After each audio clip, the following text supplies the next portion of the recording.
Slides Night Tour Guide, Beach Llama. Follow the magic stick.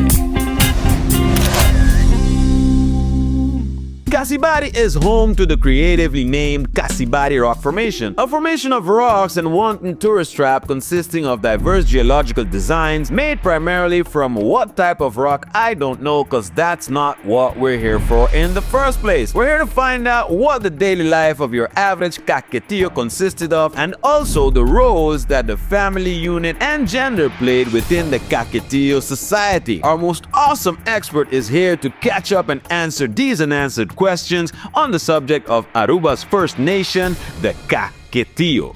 We have to think that, or we have to realize that they had to gather resources. So that's the thing that they were, let's say, focused on. And we had also that certain parts of the groups, right? For example, families or in villages, they would have, each had a different task, right? So, for example, the men would go fishing, or they would go tending the gardens or their fields, planting and stuff like that, and the women would be doing activities such as doing ceramics, preparing food, also making the could say the hammocks and stuff like that. Okay. You know, so their daily life evolved around getting their resources, getting the things that they had to do, building their structures, or for example, as we found in Tanki Flip, they dug a canal around 100 meters long, so it was quite intensive work. And also gather resources throughout the island. So there are different places with different times of year you would be able to get different resources that they would go to and get it, you know. So they had fishing and all those things. So it was a daily life that evolved around activities that were related to their subsistence. Every part of the family unit or the group unit or the village unit, they had their specific tasks that they would do to complement each other, you know, because together they formed a group, and together they provided the resources and the things that they needed. You know, for example, so that's what I said, like the men would go fishing, they would go gather resources from the island, or they would be building the structures or digging the canals, or do other type of activities that would outside of the village and also inside of the village. And for example, the kids, when they would be at a certain age, they would stay with the moms or the family unit, the female family unit, and they would be taught while experiencing.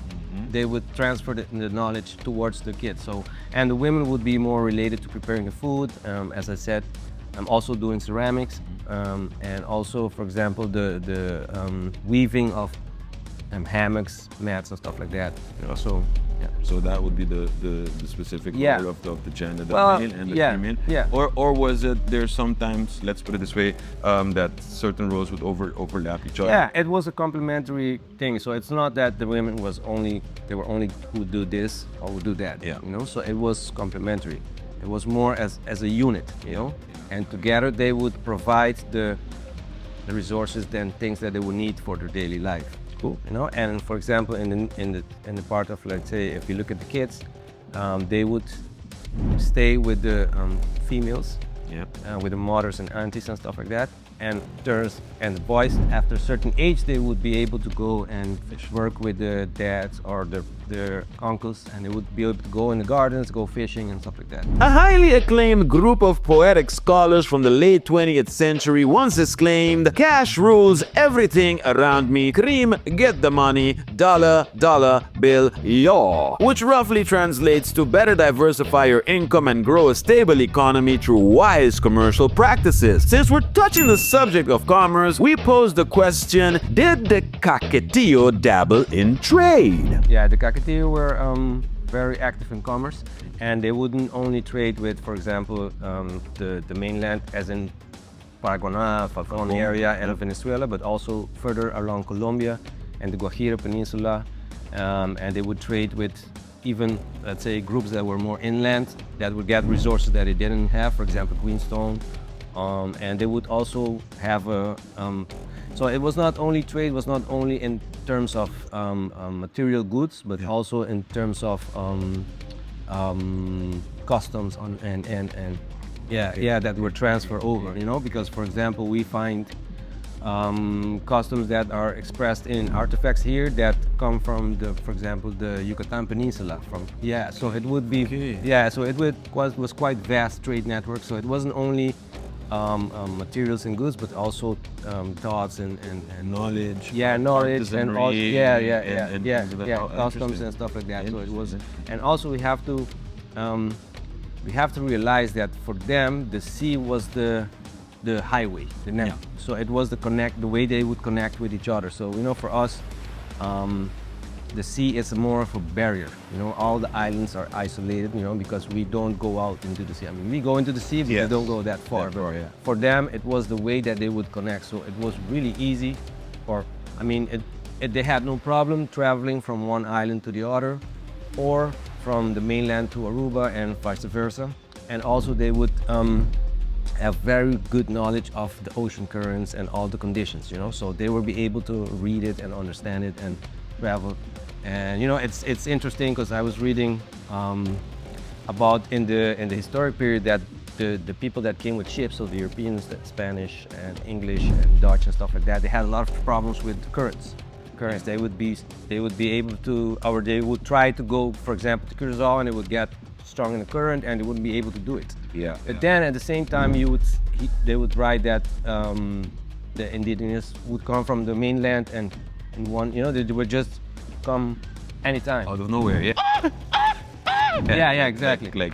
So they had a different type of understanding because they lived as part of the natural system that consists of everything, and they were able to read it, they were able to understand it and use it for their well-being, But it was a very extensive understanding of everything involved that they would be daily involved with. And the entire ecology and everything that had to do with it.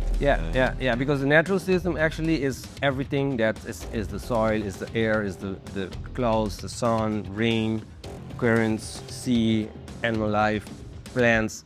You get information everywhere, and they would incorporate this in their daily activities, and even related to travel and commerce and going to other places. There is no life without afterlife, and to get to the afterlife, you got to go through some processes. Welcome to the spirit world.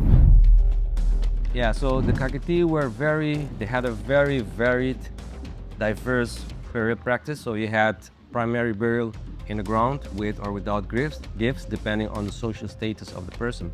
And then you had burials in urns, which is pottery vessels, but they were specifically built for that. Because in the past, or people, when they find a bit of ceramic, it's like, oh, it's urn. But there are vessels that were made specifically for burials. And then you have secondary burials, so you have that they would bury them in the ground and then they would rebury them.